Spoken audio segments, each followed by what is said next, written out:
So this is the one I call the prom queen. So she's the hot chick, but then she's got a butterface down below. This amplifier has given me hell for a long time.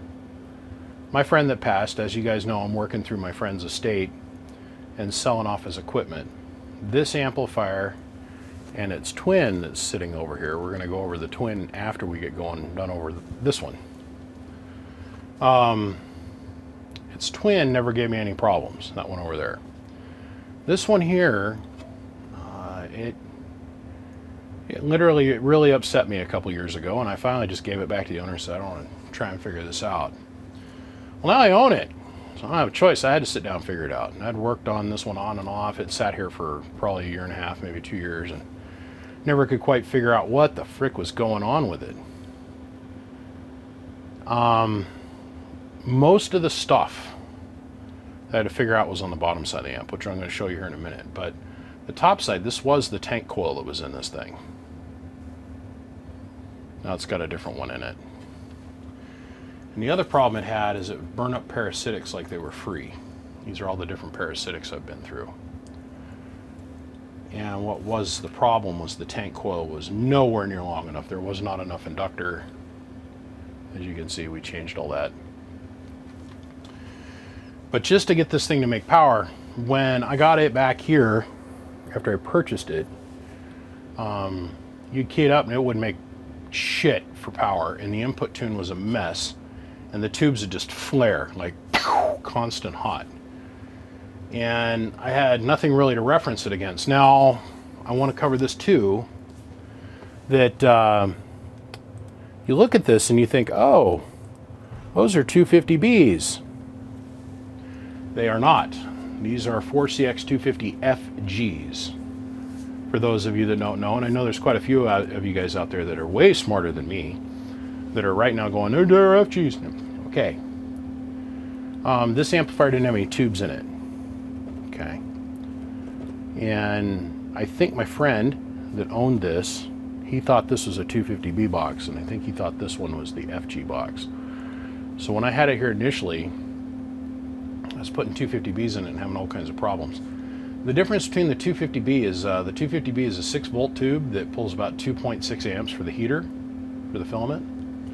The FG is a 26 or 27 volt tube, and it pulls about half an amp for the filament, which is really cool, because then the power supply here is to feed this tube on the filament side. It's a lot easier to support. So these are the exact same make and model of amplifier, and they are completely different. Somebody has put an aftermarket Dahl transformer in this and an aftermarket Dahl filament low voltage transformer in it, and they changed how the fan was orientated in this over that one over there. This one over here we call looks like sin but runs like hell. That amp is never ever, I mean, there's some rough bits to that amp. Don't misunderstand me. This amp is put away hard, rode wet many a time, but it has always run like a Swiss watch. Well, I sat down yesterday and I was like, okay, fine. I tried to give these away. The two guys that were there with me that were buying this estate, I tried to give both of them these amps. I said, no, take this. I don't want it. I don't want to ever look at this thing again. Boy, I'm glad I took it on. I'm glad that I stood strong and said, okay, I'm going to figure this out, because when this was here, this was probably 5-6 years ago, last time I looked at this amplifier, and boy howdy have I learned a lot about different stuff, right, in 5 or 6 years. You just do. I thought I had this all figured out. Once I figured out that this was the same voltage I saw in the filament, the 26.5 volts, I went, oh. And I went to digging through my friend's stash of stuff, and I was able to locate these.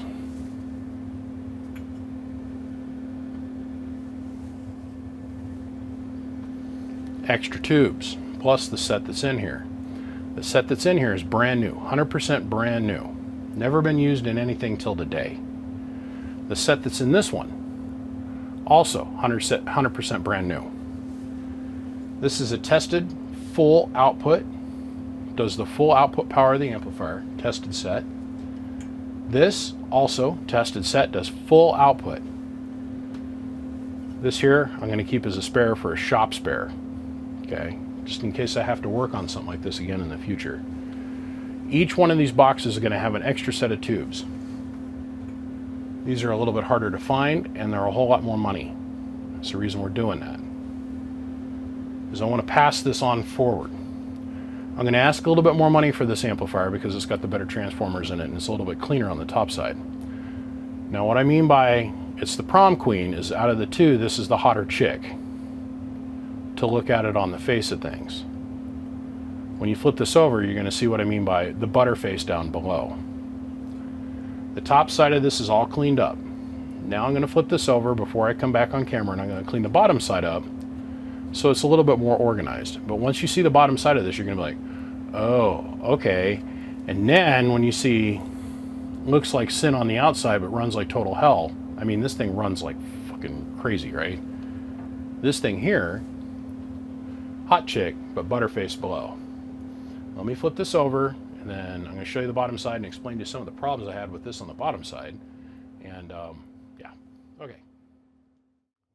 Like I said, butterface down below. This is how they wired things back when, man. This entire amplifier is put together with 600 volt stranded wire, okay? This amp is legit. This is our key-in circuit. This one's set up over here with this jack that's on the back, this RCA jack, so you can do a manual key with a foot pedal if you wanted to. Okay, where to start?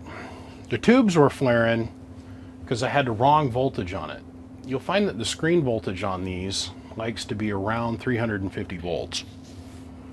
Once I got it in my head that somebody has hand butchered this, I started checking everything. So I started looking at my screen voltage, which was here, okay? This red wire, which comes off of this capacitor, which then in turn comes off of over here on this board. I had to replace this electrolytic, and then I noticed that my screen voltage was in the 500 volt range. I'm like, oh no, this is a 400 volt cap. So it was just flying out of control. There was nothing there to swamp or control the supply on the screen, so the tube was just taking off and going crazy. And then the other thing I had was on the grid voltage. The grid voltage was at like 75 volts, which was another whole thing. But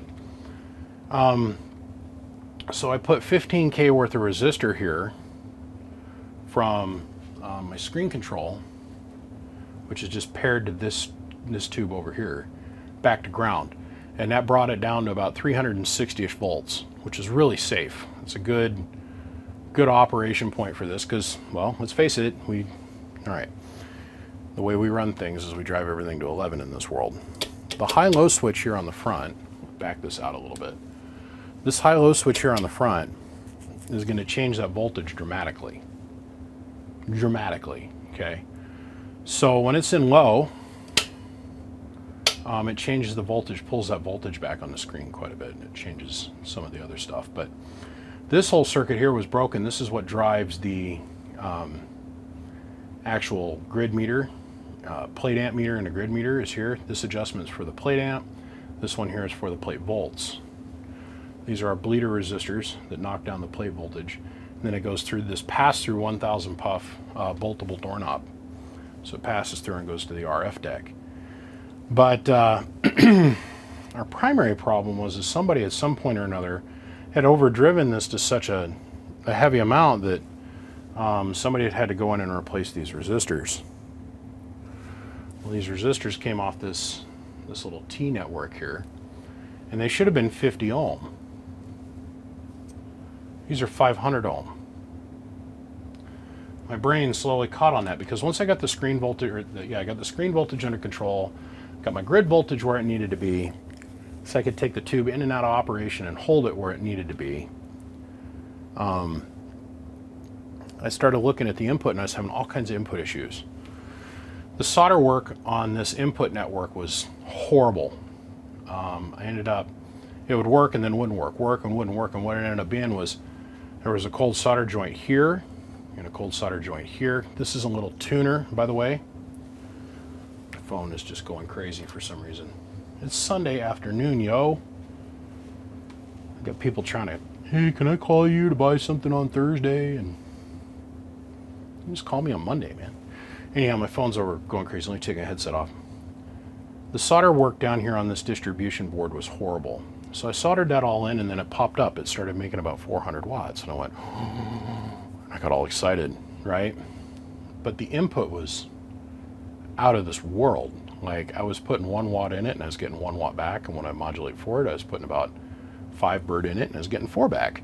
So it's making 400 watts with 1 watt worth of drive. I'm like, all right, we're getting close. So there is a choke that goes from this blocker, which comes off of this voltage, this variable voltage divider, this variable potentiometer here. There's a unihenry choke there. There's a 22 unihenry choke. Well, that choke had turned itself into a resistor over all these years. It was a nut like this thing back here. And when I put it on the unihenry meter, it was showing like 175 ohms. I'm like, whoa, that's no good. So it was pulling everything out of whack. So I changed that. I replaced this to a 22 unihenry choke, and then the input started to lay down. Then I noticed it was just a tuning issue from that point. So how this works is there is an inductor coil, which is green, and then another inductor coil, which we tap to change the amount of coupling inductance. These two sit next to each other, and the RF couples from this green wire to the red wire. They had it tapped in way the wrong place. And so it was making contact through this bar, but it wasn't making good contact, and it was jumping over 2 coils. And when I go over 2 coils, the input would drop down to nothing, and the amp would take off and run like a rocket ship, but it would only make about 450 watts. That was it, max. That's with the 200 or 2,000, like 400 volts on the plate. The screen's right. G1 was right. Our grid voltages were all right. It was only making 400 watts, and our parasitics were just blowing up. And I'm like, okay, so the RF can't come out of the box. So I got all of this lined out, rebuilt this circuit, swamped this out, got both of these working again, because this meter did not work down on the front of this thing. It was all out of whack. Somebody went in here tuning like it was going to adjust voltages on the tubes. All that potentiometer does is show us this particular trimmer allows us to set our plate current. This particular one allows us to set our plate volts. And then this bank of resistors and diodes is what allows us to be able to measure our grid current down on the front. All of those things now work, and they work right. They're actually, everything's been measured, and we're good to go.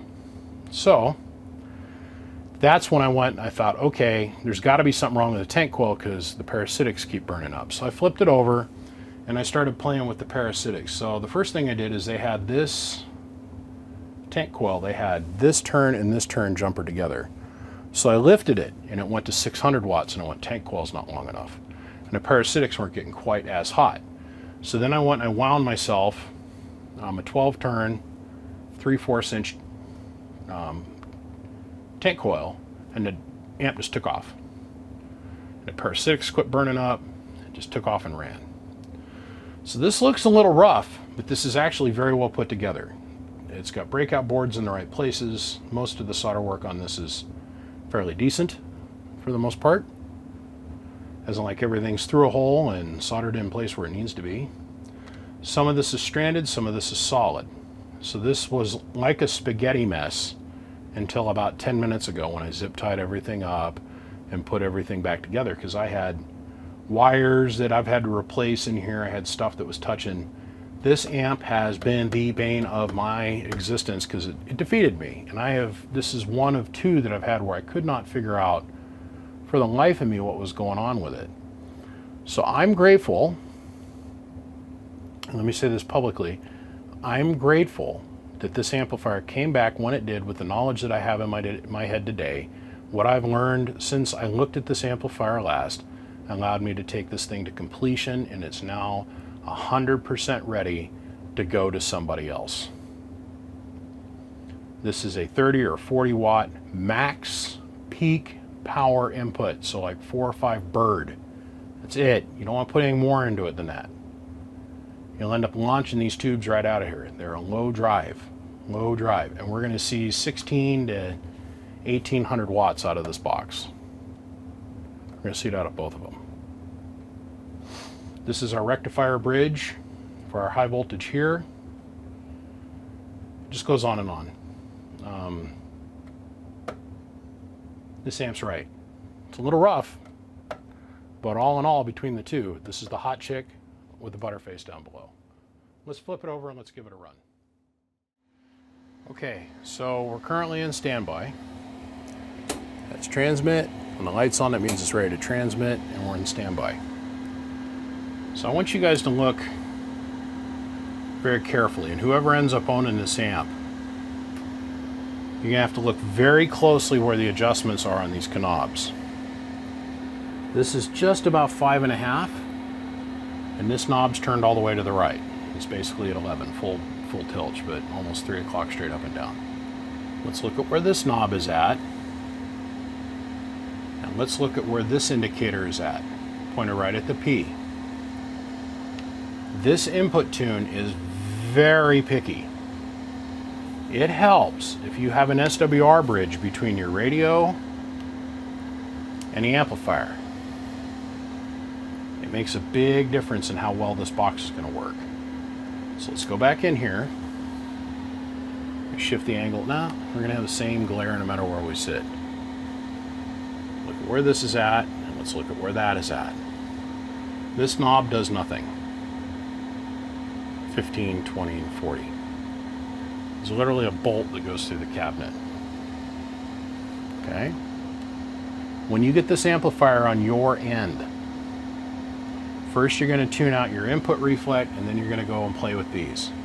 You are going to dance back and forth between these two knobs and make very small adjustments. But eventually, you'll reach yourself at this position here where it works. I want to back the camera up a little bit. This is a 1000 watt slug peak, 1000 an average, 5 watt slug in reverse. So set the camera down, we'll come back over here. The amplifier's in standby. Hello, 1 2 1 2 1 2 1 2 1 2 1 2. That's how much. Hello, hello, hello, hello, hello, hello, hello. That's all we're putting into it for drive. Let's go up here. Let's look through our pass-through. So this is showing our ability. Hello, hello, hello, hello, hello, hello.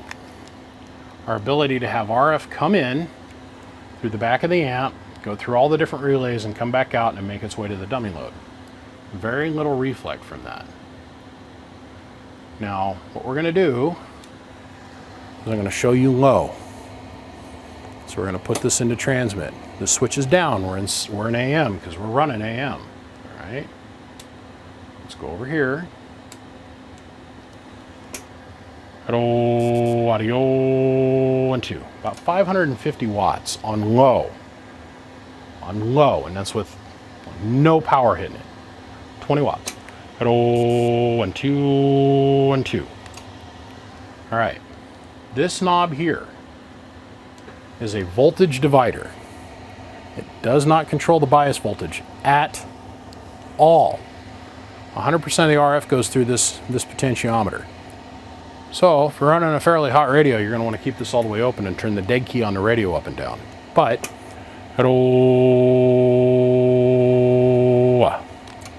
we can dial it down to almost nothing.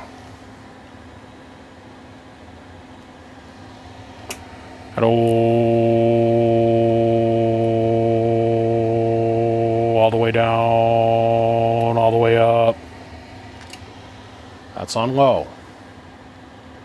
Now without touching any of the other knobs, we're going to flip this switch to high.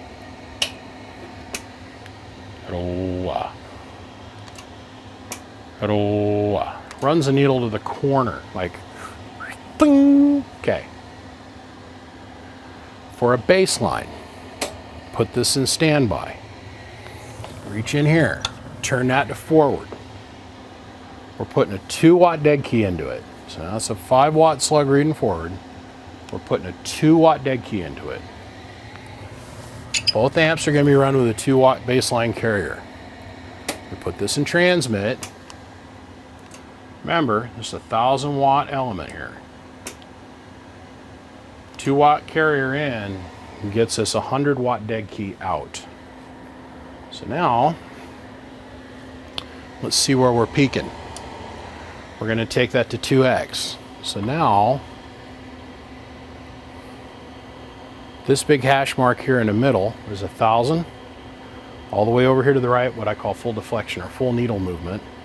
Over here is 2,000 watts. So 1,000, 12, 14, 16, 18.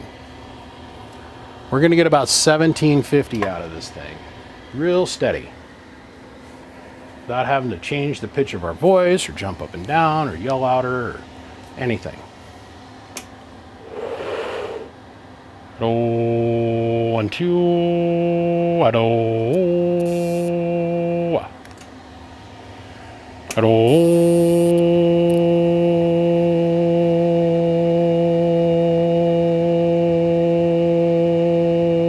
1, 2, 1, 2, 1, 2. It is a forced air cooled amplifier.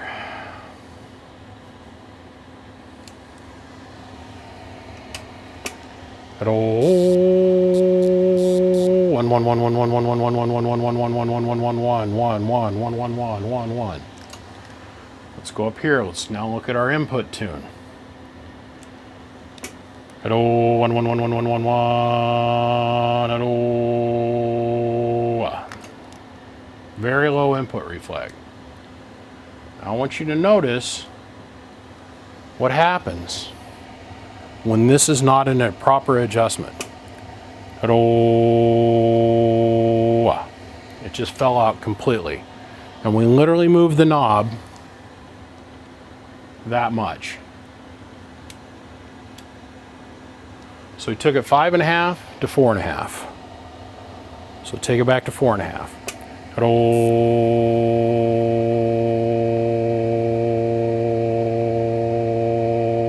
Audio. That's where it needs to be adjusted. Please make very small movements. Right now, we have the radio literally set up for channel 20. This is your baseline starting point. Here, and here, and here. Okay. I beat this amplifier into submission, and I'm really proud of that. I'm telling you, the last time it was here, I got so frustrated working on it because I could not understand, because I thought this was a stock tank coil. This is way too short of an inductor. So it'd have to have probably another 2 or 3 turns on it to be the right length. To provide enough unihenry to the circuit, enough inductor to the circuit. Okay. This amp will come with these set of tubes. As a backup set of spares. I do not want to go and sell this into the market as a used piece of equipment and then tell you, yeah, it's got them real oddball weird tubes. I mean, they're out there. You can go find them on eBay and whatnot. But it's going to come with an extra set of tubes. Now let's put this into standby. And the way standby works is it cuts off your relays and it also shuts down your high voltage. Eventually this will bleed down to 0. The other thing with this amp is there is no shut-off circuit. When I shut this off, the fan instantly cuts off. You do not want to do that. When you are done talking with this style of amplifier and with your 3500Z amp or any other tube amplifier, when you go to shut it down, you stop talking. Literally, let it run for a minute or two to get some cool air through the tubes to cool the tubes off. I've found that a good general rule is in operation, these tubes will get to about 125, 130-ish degrees. By the time this reaches 0, the tubes will be back down to about 60, 70 degrees, and then you can go ahead and cut it off. So, with the plate meter on there, I will let the amplifier run till the needle's at 0. Once the needle's down to 0 and all the heat's been pulled out of the tube, then we can go ahead and we cut the amp off. Okay? All right. Let's move on to Ugly as Sin and Runs Like Hell. All right, so now we're gonna play with Looks Like Hell, Runs Like Stink.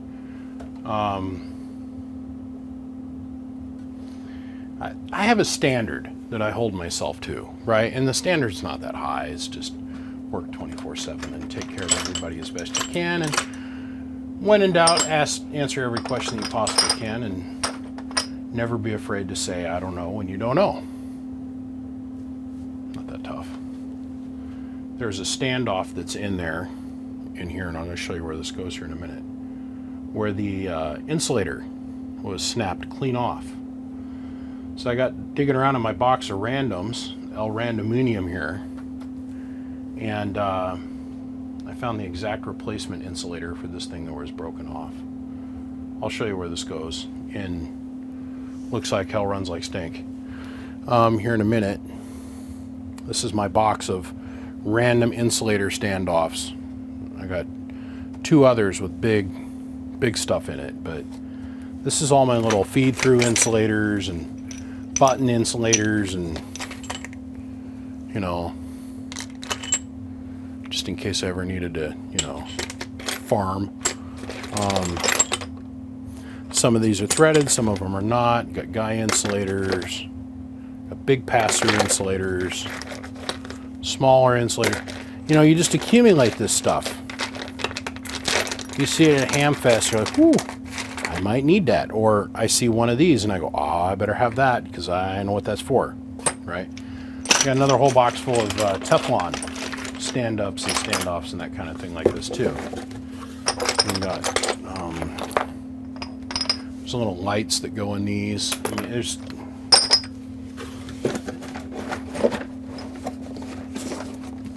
so the best way to get this shut is just to give it a little jiggle,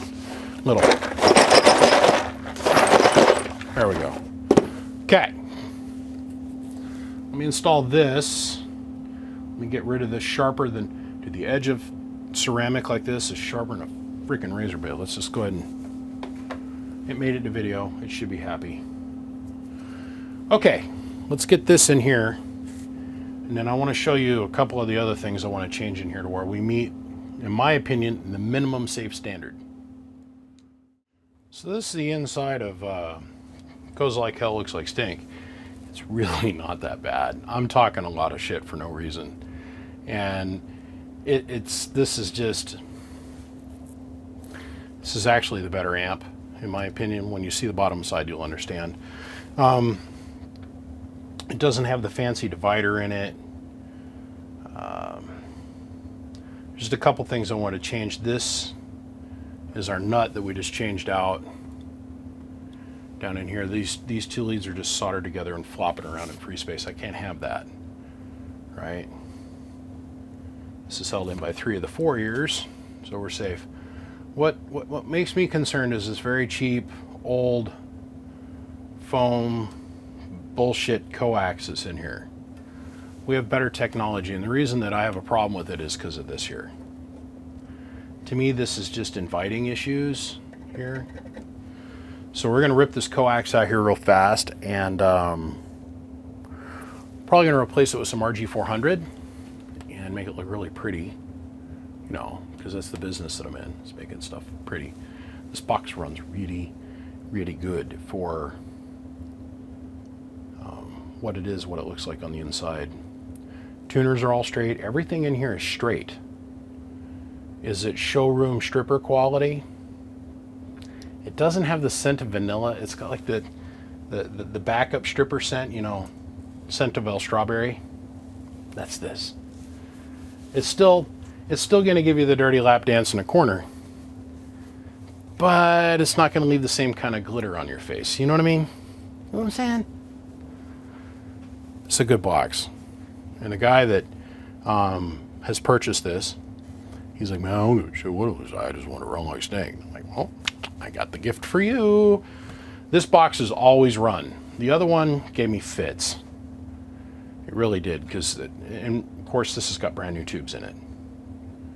So the other one gave me fits. It has always given me fits, and to see it sitting over there smiling saying, "I'm good to go, Dad, put me in, put me," I'm super stoked about that. But this one here, this one works. I just want to polish off some of the little bit of stuff I think is unsafe. Like if I sent this out of here with this piece of coax in here, knowing all I had to do was put like a $2 part in it, and it ended up failing, I would have to have a serious heart-to-heart conversation with myself. So let me change this out. We'll be right back. So as you guys can clearly see, the bottom side of this amplifier is drastically different than the other one. It's a little bit more laid out appropriately. This would be more my style. I prefer this rectifier style. It's on a board, number one. Not too big of a hot fan of the capacitor bank in here, but, you know, because I'm an oil-filled kind of guy, it works. Some of this stuff you can see where somebody has nicked it a bunch with a soldering iron, but this amplifier works. And the parts haven't been chopped off the board, you know, where stuff's been soldered all the time all over everything. The wires are all laid out in a fairly organized pattern. So, I mean, the outside of this amp, like I've said from the very beginning, is a little rough. But this amplifier runs really good. And it has for my friend Larry, and it's gonna run good for my new friend down in Arizona. So, okay, I'm gonna put the bottom back on this, and we're gonna flip it over and we're gonna go through it. Let's hook this thing up and let's actually make it make watts. Okay, so same as before. Let's set you guys up over here.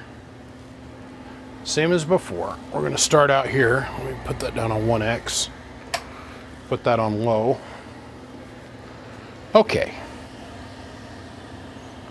Same amount of drive as before. Everything's the same. Hello, 1, 2. I mean, it flat runs, okay? Hello, 1, 2, 1, 2. This box does do a little bit more power, as in like maybe another 100 watts, maybe. So that's low. Here's high. Hello, goodbye. Take it out of transmit. Hello, hello, hello, hello, hello, hello, hello, hello. Same amount of drive. Here's our pass-through tune. 111, 111. Wait a minute. 111, 111. Same amount of input pass-through going on. So now we'll come down here. We're going to flip the switch into transmit. Let's go back up here. Hello, 1, 2. Hello, 1, 2. Hello, 1, 2. Back down here. Hello. Let's take our multiplier and take it up to 2x. So we're hitting this with a 30-watt radio, right? Hello.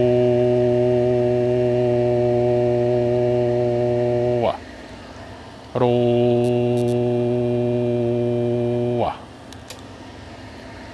Hello.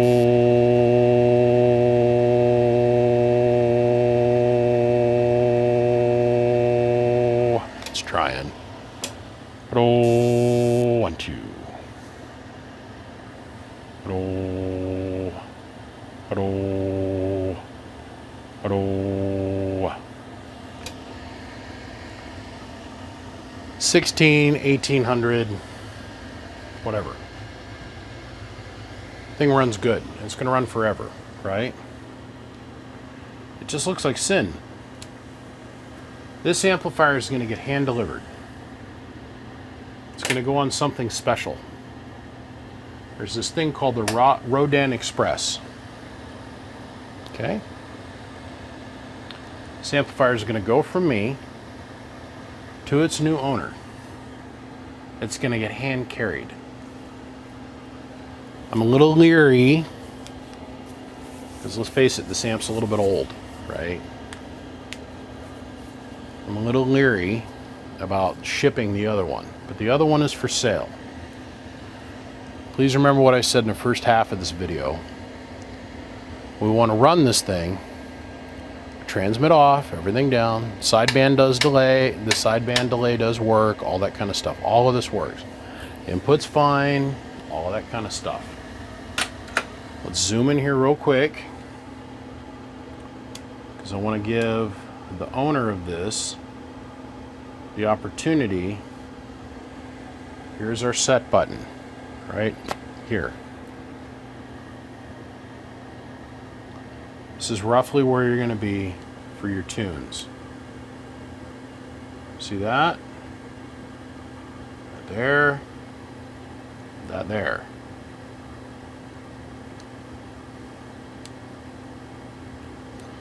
I mean, the paint might be a little faded on this, but we always want to run it until the air that's coming out of the tubes is relatively cool and we're all the way down to 0.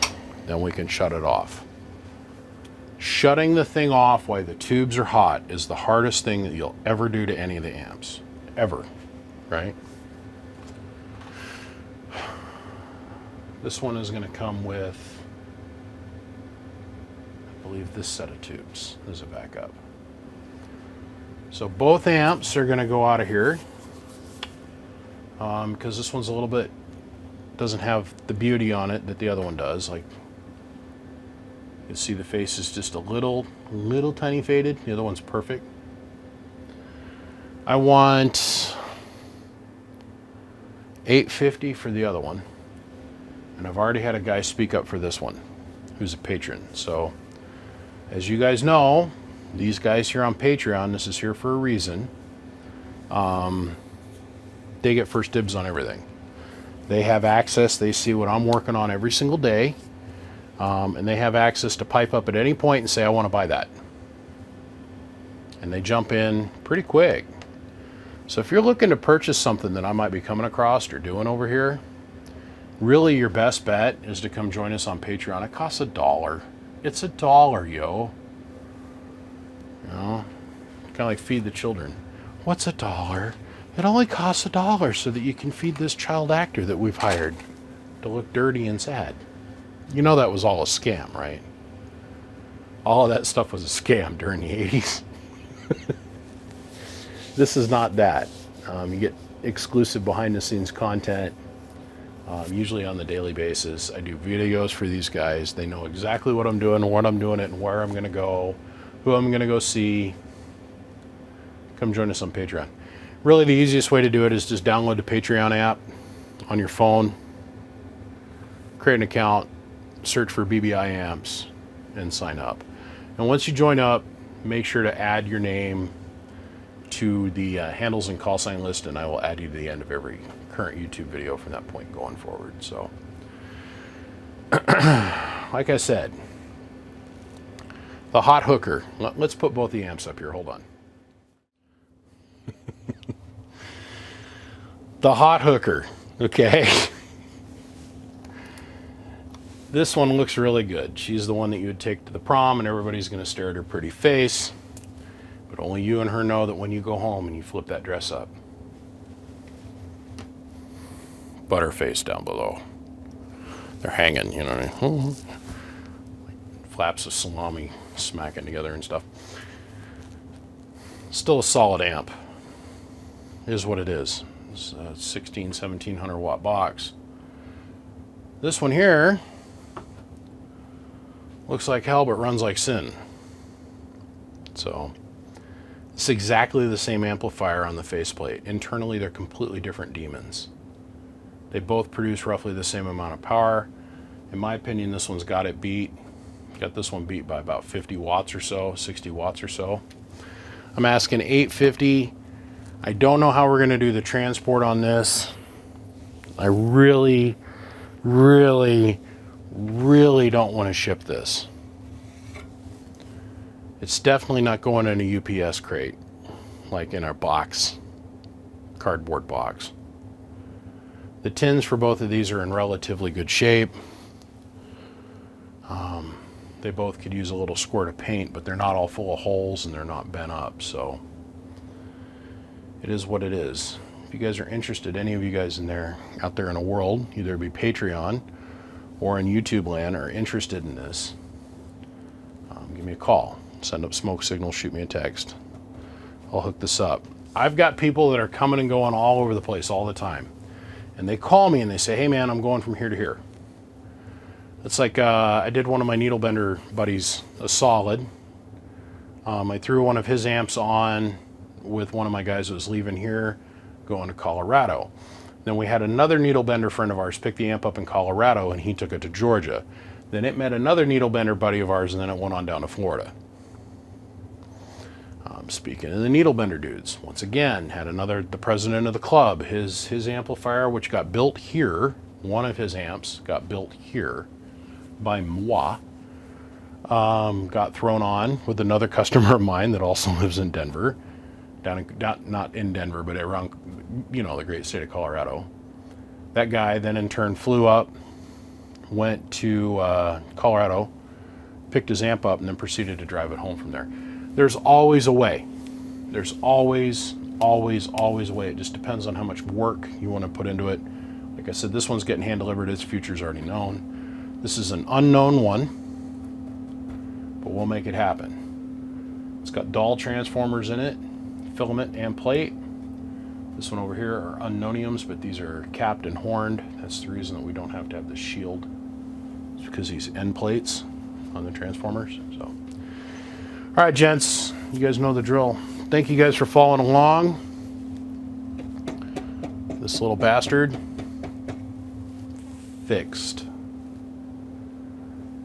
I am personally tickled pink about this one. A little bit of a learning curve here.